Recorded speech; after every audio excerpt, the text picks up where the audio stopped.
Vadiwa vateereri tadzoka zvekare with another episode pano paZim Facebook Secrets and Confessions. Regai tibva tapinda mumamessages edu. Hanzi makadii zvenyu mukoma Nashi. Inini ndakaromba kana kuti ndingangoti ndakarombeswa nasekuru vangu. Sekuru vangu vainge vaine dzimwe shiri dzavaishandisa mukuromba kwavo.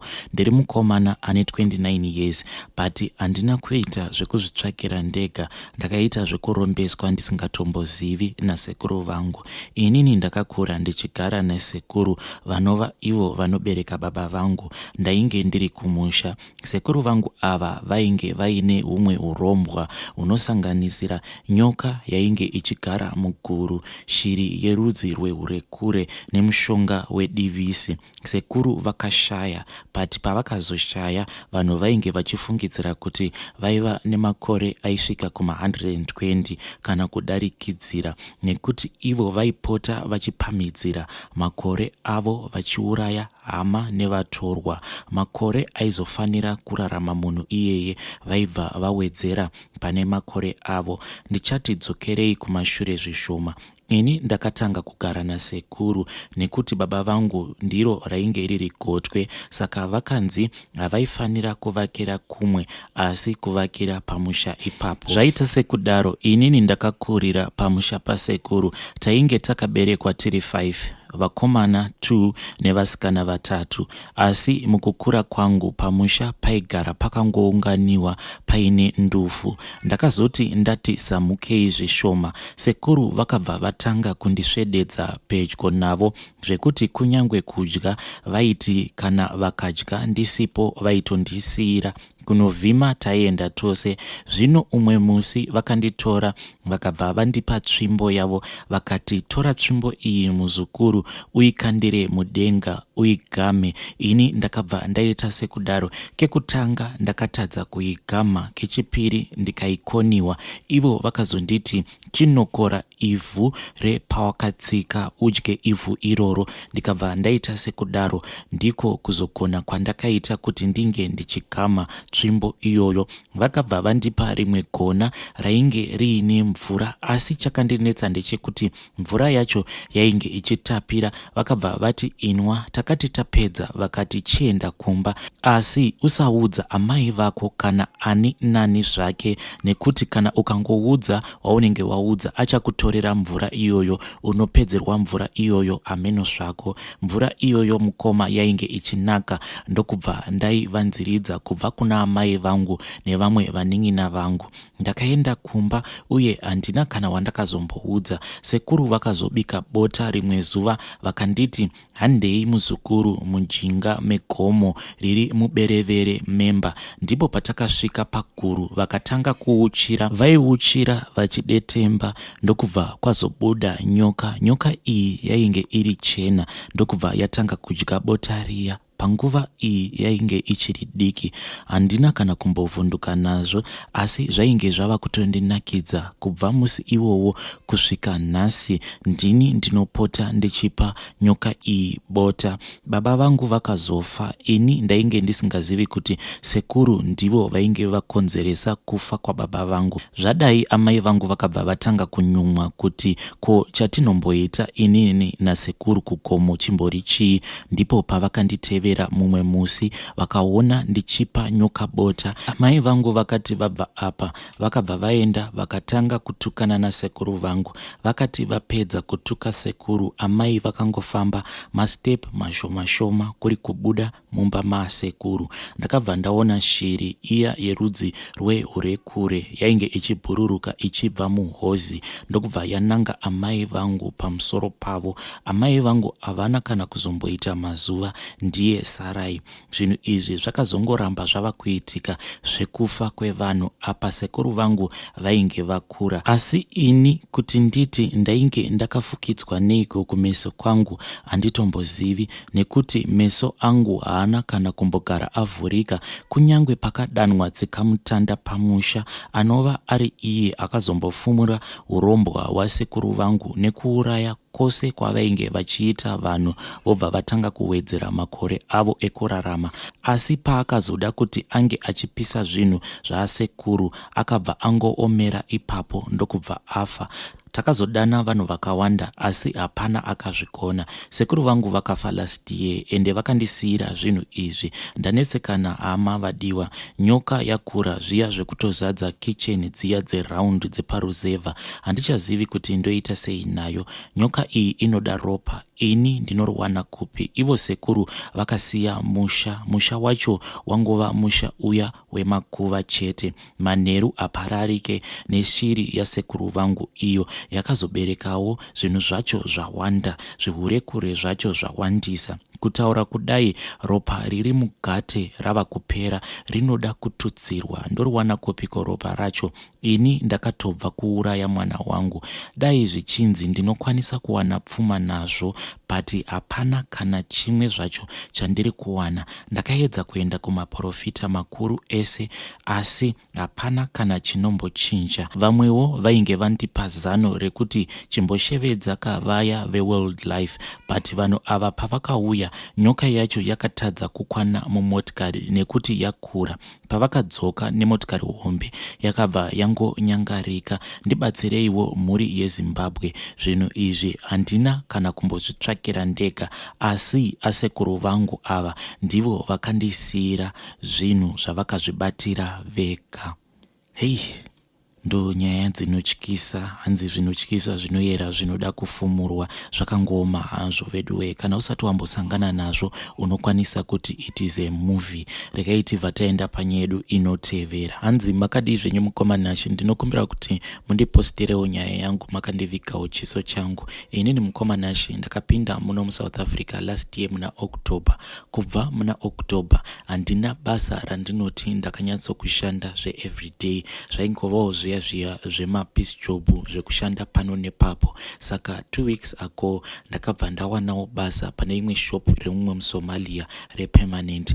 Nezuro ndakati ndichibva kubasa ndainge nditori nestress yekuti saka mangwana ndichazokwira kombi yacho nei, nekuti muSomalia wacho akandinyima mari yekombi. Akanditi ingawane vamwe vanofamba, ko iwewe unotadziswa nei kufamba? I think the reason why yaava kundinyima mari yekombi inhau yekuti ndakati ndatanga kushanda pabasa pake within 3 days ainge ava kuti kana huri usiku anotanga kunditaudza paWhatsApp pangu. Mukutaudzana naye aibva atanga kundiudza iye kuti anondida, but inini mukoma nditori munhu atori nemurume wake. Saka ndakamuudza kuti handikwanise kuti ndinge ndichidanana newe.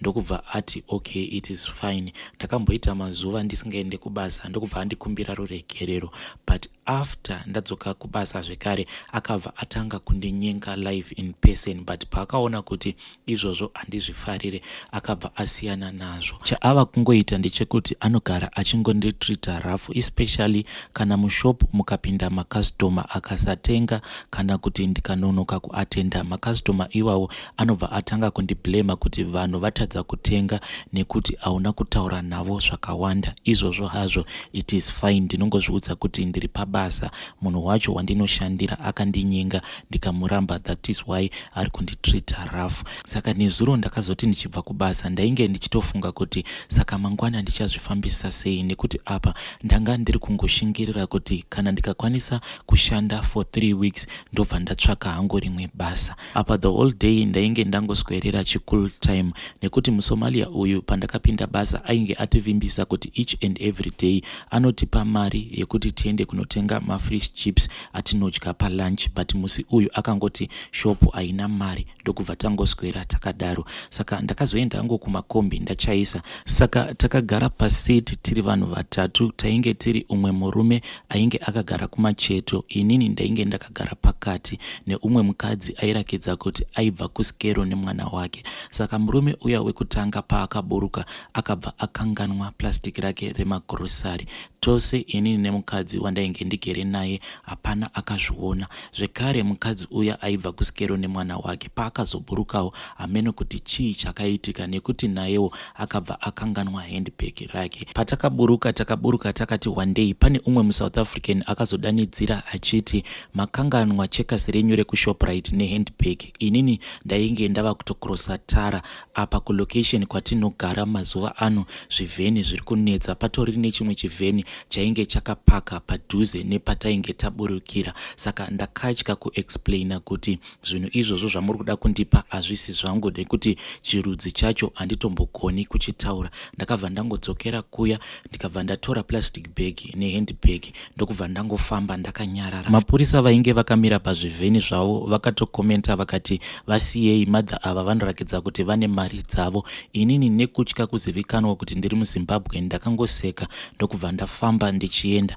Ndakazoti ndava kumba inini nemurume wangu ndokubva tavhura magrosari aya maitova nemareceipt. Chakandinetsa ndechekuti mari yainge yakanyorwa pamareceipt acho ekuShoprite, that same amount yainge irimo muplastic bag. Ende tichiverenga mari iyoyo mukomanachi ndo mari yandainge ndashandisa for the past 2 weeks to and from ndichienda kubasa ndichidzoka.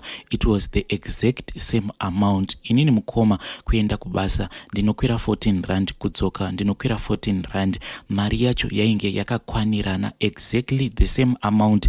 Ndiyo futi mari yainge yakanyorwa pamareceipt acho ekuShoprite. Patakavhura handbag remukadzi iyeye mukomanachi, chava kundinetsa inini nemurume wangu ndechekuti mari yatakaverenga yainge iri muhandbag ndo mari inokwana pay yangu ye3 weeks dzacho dzandanga ndichiti ndongoshingirira kushanda ndiri pamuSomalia. Nhasi zvangu ndiri kubasa mukomanachi, but hana yangu haisi kukwanisa kugadzikana. Zvataita inini nemurume wangu takwira tose, kunyange zvake iye achishandira ari kumalocation, inini ndindega ndinoshandira mutown, but takwira tose ndokubva tauya mutown. Saka kombi yapedza kudropa vanhu vose ndokubva tangoramba tiri mukombi tikazonodzoserwa kurengi. Izvi tazviitira kuti driver uya wekombi kana kuri kunzi pane zvimwe zvaakazoudzwa maybe anokwanisa kundirangarira. Pataburuka kombi, driver wacho nemamwe madriver vanga vakatomira vachinwa tea vachidziya zuva, but haana kana kumbogara ambondicheka zviya zvekufungidzira kuti munhu uyu